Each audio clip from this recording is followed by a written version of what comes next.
إن الله وملائكته يصلون على النبي يا أيها الذين آمنوا صلوا عليه وسلموا تسليما. How to respond to a lot of this. First of all, on the bar, you said you admitted yourself that the bar had been set quite high. I would suggest, though, that the burden of proof is on the proposer rather than on us. It quite clearly says Islam is a religion of peace. I suggest you prove it. We've also been told here tonight when we opened that this debate must take place in the real world. Well, absolutely, yes, it must. It must take place in the real world. And I will describe what Islam is doing in the real world. We can sit and we can debate theocracy day in, day out. We will never agree. We can debate, is there a God, isn't there a God, is the Quran real, isn't it? None of it actually matters. What matters is what happens in the real world, as my opponent quite rightly said. My side of the argument is regularly told that we've heard it again tonight, we were described somewhat as hate. We were told that we are demonizing Islam, whipping up fear of Islam. Not the first time I've been accused of this, probably won't be the last. But let me just say, and let's take this into the real world as we've been advised to do. Let me tell you what actually whips up fears of Islam.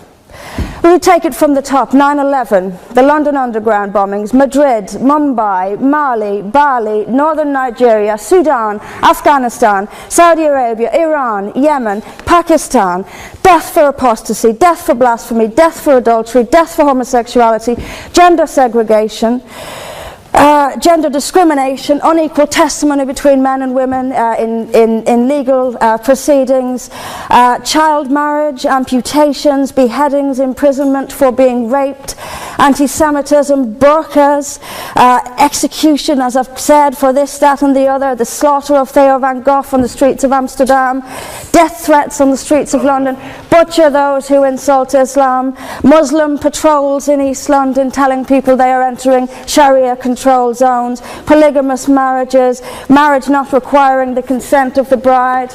This is what causes fear of Islam. It is not me, it is not my colleagues on this side. What information on that point? If Islam and Muslims are responsible for the Muslim patrols, I'm not finished. I'm not. I mean, let me speak on. But the point is that it is not I or my fellow debaters on this side who are causing fear of Islam. It is the actions of Muslims that are causing fear of Islam. That is the real world. That is where we actually live. Then we'll be told that this is just the extreme fringe of Islam. Well, let me have a look at Saudi Arabia. Saudi Arabia is the birthplace of Islam, the custodian of its holy sites. In Saudi Arabia, a woman is not allowed to drive. She is not allowed to leave the house without a mahram. She is not allowed to vote, although they've been incredibly generous by allowing some votes in the next elections. This is apparently the extreme fringe of people are executed for blasphemy, executed for apostasy.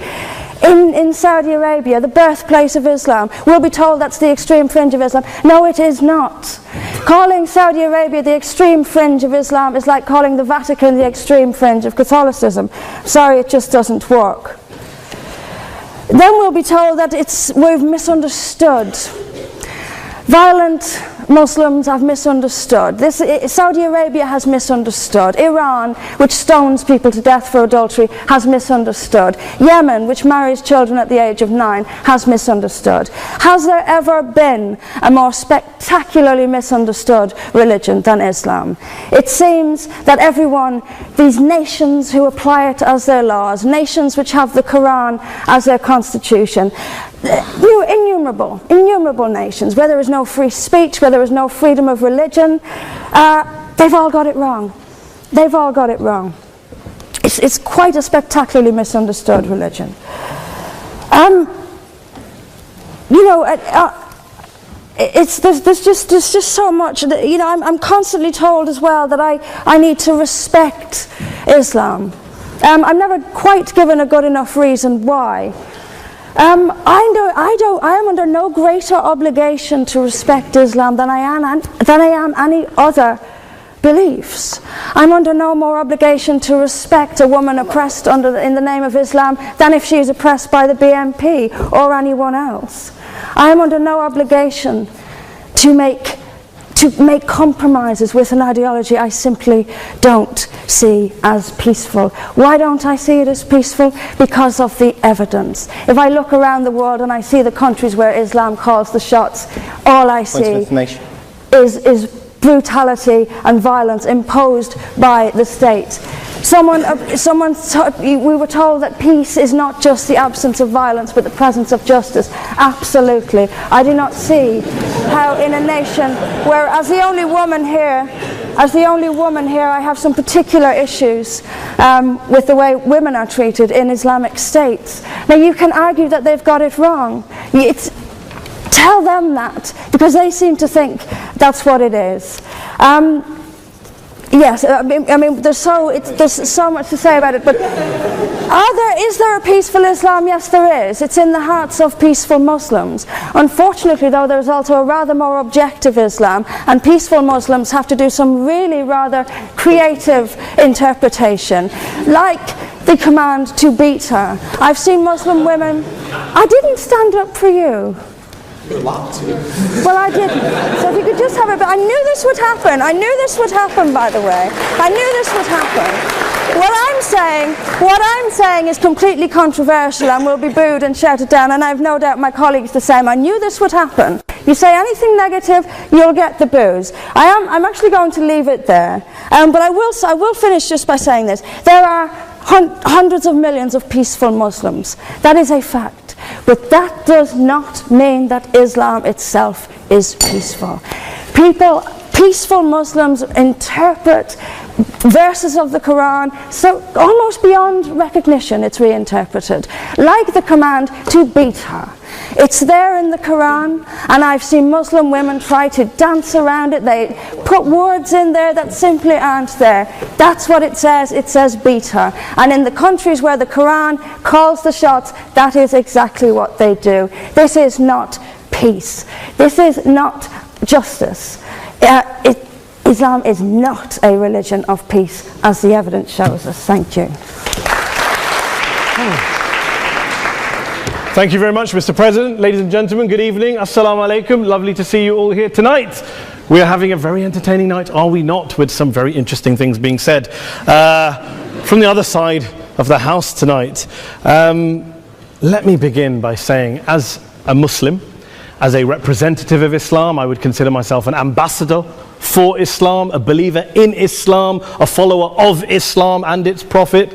So in that capacity, let me begin by apologizing to Anne-Marie for the Bali bombings. I apologize for the role of my religion and me and my people, for the killing of Theo van Gogh, for 7/7.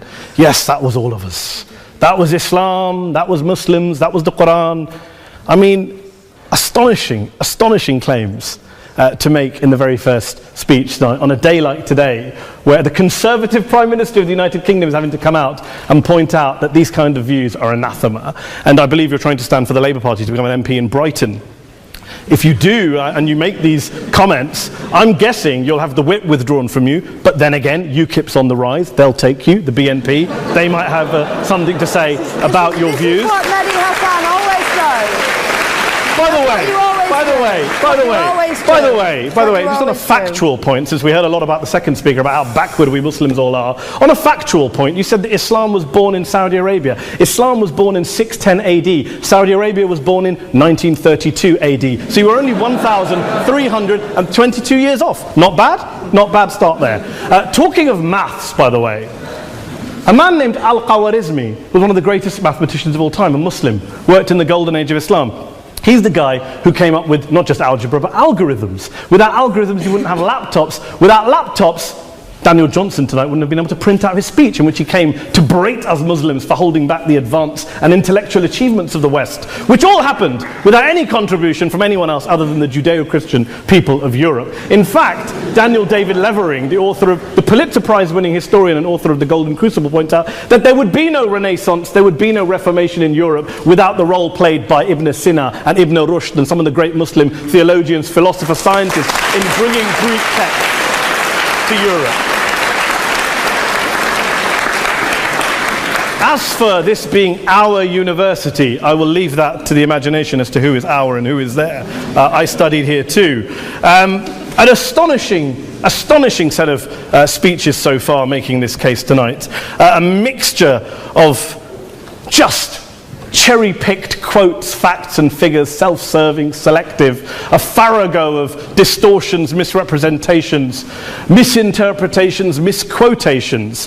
Daniel talked about my article in the New Statesman, which got me a lot of flack, where I talked about the anti-Semitism that is prevalent in some parts of the Muslim community, which indeed it is. Of course, I didn't say in that piece that it was caused by the religion of Islam. In fact, modern anti-Semitism in the Middle East was imported from, finish the sentence, Christian, Judeo-Christian Europe, where I believe some certainly bad things happened to the Jewish people. In fact, Tom Friedman, Jewish-American columnist in the New York Times, told me in this very chamber last week that he believed, had Muslims been running Europe in the 1940s, 6 million extra Jews would still be alive today. So I'm not going to take lessons in anti-Semitism from someone who's here to defend the Judeo-Christian values of a continent that murdered 6 million Jews. Moving swiftly on. Yes. Absolutely. Well, I'm about to make that point. No, I'm about to make that point. You're right. I agree with you. I agree with you 110%. That is my point. I don't think Europe is evil or bad. I'm a very proud European. I don't want to judge Europe on that basis, but if we're going to play this gutter game where we pull out the Bali bombing and we pull out examples of anti-Semitism in the Islamic community, then of course I'm going to come back and say, well, hold on. I mean, look, let's be very clear. Daniel here was a last-minute replacement for Douglas Murray, who had to pull out. And Douglas and I have a well-documented differences, but to be fair to Douglas, as to be fair to Anne-Marie and to Peter, Atheists see all religions as evil, violent, threatening. What the problem I have with Daniel's speech is that Daniel comes here to run this robust defense of Christianity, forgetting that his fellow Christians, people who said they were acting in the name of Jesus, gave us the Crusades, the Spanish Inquisition, the anti-Jewish pogroms, European colonialism in Africa and Asia, the Lord's Resistance Army in Uganda, not to mention countless arson and bomb attacks on abortion clinics in the United States of America to this very day. I would like a little bit of humility from Daniel first before he begins lecturing other communities and other faiths on violence, terror and intolerance. But, no thank you. Some water. But I would say this, to address the gentleman's very valid point here, I'm not going to play that game. I don't actually believe that Christianity is a religion of violence and hate because of what the LRA does in Uganda or what Crusaders did to Jews and Muslims in Jerusalem when they took back the city in the 12th or 13th or whatever century it was. I believe that Christianity, like Islam, like pretty much every mainstream religion, is based on love and compassion and faith. I do follow a religion in which 113 out of the 114 chapters of the Quran begins by introducing the God of Islam as a God of mercy and compassion. I would not have it any other way. I don't follow a religion which introduces my God to me as a God of war, as some kind of Greek God of wrath, as a God of hate and injustice. Not at all. As Adam pointed out, you go through the Quran and you see the mercy and the love and the justice. And yes, you have verses that refer to warfare and violence. Of course it does. This is not a motion about pacifism. I'm not here to argue that Islam is a pacifistic faith. It is not. Islam allows military action, violence in certain limited contexts. And yes, a minority of Muslims do take it out of that context. But is it religious? We talked about Woolwich. Daniel and Anne-Marie have suggested that it's definitely religion that's behind all of this. Well, actually, what I find so amusing tonight is we're having a debate about Islam, and the opposition tonight have come forward. We have a graduate in law, a graduate in modern history, a graduate in chemistry, and you know, I admire all of their intellects and their abilities, but we don't have anyone who's actually an expert on Islam, a scholar of Islam, a historian of Islam, a speaker of Arabic, even a terrorism expert or a security expert or a pollster, let alone to talk about what Muslims believe or think. Instead, we have people coming here, putting forward these views, putting forward these sweeping opinions. Listen to Professor Robert Pape of the University of Chicago, one of America's leading terrorism experts, who, unlike our esteemed opposition tonight, studied every single case of suicide terrorism between 1980 and 2005, 315 cases in total. And he concluded, and I quote, "There is little connection between suicide terrorism and Islamic fundamentalism or any of the world's religions. Rather, what nearly all suicide terrorist attacks have in common is a specific secular and strategic goal to compel modern democracies to withdraw military forces from territory that the terrorists consider to be their homeland." And the irony is, when we talk about terrorism, the irony is that the opposition and the Muslim terrorists, the Al-Qaeda types, actually have one thing in common. Because they both believe that Islam is a warlike, violent religion. They both agree on that. They have everything in common. Osama bin Laden would be nodding along to everything he's heard tonight from the opposition side. He agrees with them. The problem is that mainstream Muslims don't. The majority of Muslims around the world don't. In fact, a gentleman here started quoting all sorts of polls. Gallup carried out the biggest poll of Muslims around the world, of 50,000 Muslims in 35 countries. 93% of Muslims rejected 9/11 and suicide attacks. And of the 7% who didn't, they all, when polled and focus grouped, cited political reasons for their support for violence, not religious reasons. And as for Islamic scholars and what they say, well, Daniel talks about our University of Oxford. We'll go down to Oxford Centre for Islamic Studies, get hold of a man named Sheikh Afifi al-Akiti, who is a massively well-credentialed and well-respected Islamic scholar, who has studied across the world, who in the days after 7/7 published a fatwa denouncing terrorism in the name of Islam, calling for the protection of all non-combatants at all times, and describing suicide bombings as an innovation with no basis in Islamic law. Go and listen to Sheikh Tahir al-Qadri, one of Pakistan's most famous Islamic scholars, who published a 600-page fatwa condemning the killing of all innocents and all suicide bombings unconditionally without any ifs or buts. There's nothing new here. This is mainstream Islam, mainstream scholarship, which has said this for years. You don't go out and kill people willy-nilly in the high street or anywhere else, on a bus or a mall, based on verses of the Quran that you cherry-pick without any context, any understanding, any interpretation, or any commentary. Point of information. Please. Well, it doesn't happen apparently. I didn't say it doesn't happen at all. I never said it didn't happen. I don't blame Islam. Yes, it's a very good point. And a lot of us are campaigning against that. And we're campaigning against it in the name of Islam. We're campaigning against it in the name of various interpretations of Islam. Anne-Marie comes and scares us with her talk of Sharia law. I would like to see the book of Sharia law. It doesn't exist. People argue over what Sharia law is.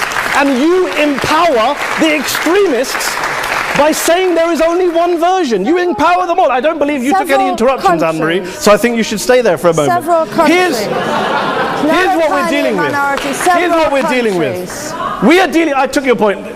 Here we are dealing with a 1400-year-old global religion, followed by 1.6 billion people in every corner of the world, a quarter of humanity, of all backgrounds, cultures, ethnicities. And yet the opposition tonight wants to generalize, stereotype, smear in order to desperately win this debate. And here's my question, if we're going to generalize and smear. If, okay, people say yesterday's bombers, and we've got to be careful, there's a trial going on, were yesterday's attackers, motivated by Islam? Big debate. I don't believe they were. Let's say they were. Let's say Faisal Shahzad, the Times Square bomber, was motivated by Islam. Let's assume, for sake of argument, that Richard Reeves, the shoe bomber, was motivated by Islam. If Islam is responsible for these killings, if Islam is what is motivating these people, and Islam is therefore not a religion of peace, a religion of war, then ask yourself this question: why aren't the rest of us doing it? Why is it such a tiny minority of Muslims are interpreting their religion in the way that the opposition claim they are? Let's assume there are 16,000 suicide bombers in the world. There aren't. Let's assume there are for the sake of argument.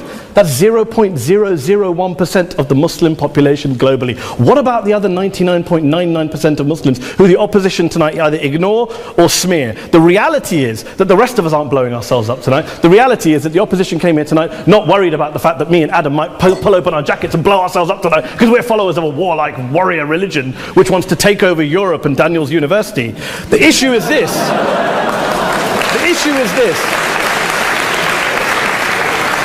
unless the opposition can tell us tonight, and Peter Atkins is here, one of our great atheist intellectuals, can tell us tonight, can answer this question tonight, why don't the vast majority of Muslims around the world behave as violently and aggressively as a tiny minority of politically motivated extremists? Then they might as well give up and stop pretending they have anything relevant to say about Islam or Muslims as a whole. Ladies and gentlemen, let me just say this to you. Think about what the opposite of this motion is. If you vote no tonight, think about what you're saying the opposite of this motion is. That Islam isn't a religion of peace, it's a religion of war, of violence, of terror, of aggression. That the people who follow Islam, me, my wife, my retired parents, my 6-year-old child, that 1.8 million of your fellow British residents and citizens, that 1.6 billion people across the world, your fellow human beings, are all followers, promoters, believers in a religion of violence. Do you really think that? Do you really believe that to be the case? They say that in the Oxford Union, the most famous debate was in 1933 when Adolf Hitler looked out for the result of the King and Country motion, where they voted against fighting for king and country, and Hitler was listening out for the result. Well, tonight, 80 years on, there are two groups of people around the world who I would argue are waiting for the result of tonight's vote. There are the millions of peaceful, non-violent, law-abiding Muslims both in the UK, Europe, Asia, Africa and beyond, who see Islam as the source of their identity, as a source of spiritual fulfillment, of hope, of solace. And there are the phobes, the haters, the bigots out there who want to push the clash of civilizations, who want to divide all of us into them and us and ours and their. Ladies and gentlemen, I urge you all not to fuel the arguments of the phobes and bigots. Don't legitimize their divisions. Don't legitimize their hate. Trust those Muslims who you know, who you've met, who you hear, who don't believe in violence, who do want you to hear the peaceful message of the Quran as they believe it to be taught to the majority of Muslims, the Islam of peace and compassion and mercy, the Islam of the Quran, not of Al-Qaeda. Ladies and gentlemen, I beg to propose this motion to the House. I urge you to vote yes tonight. Thank you very much for your time.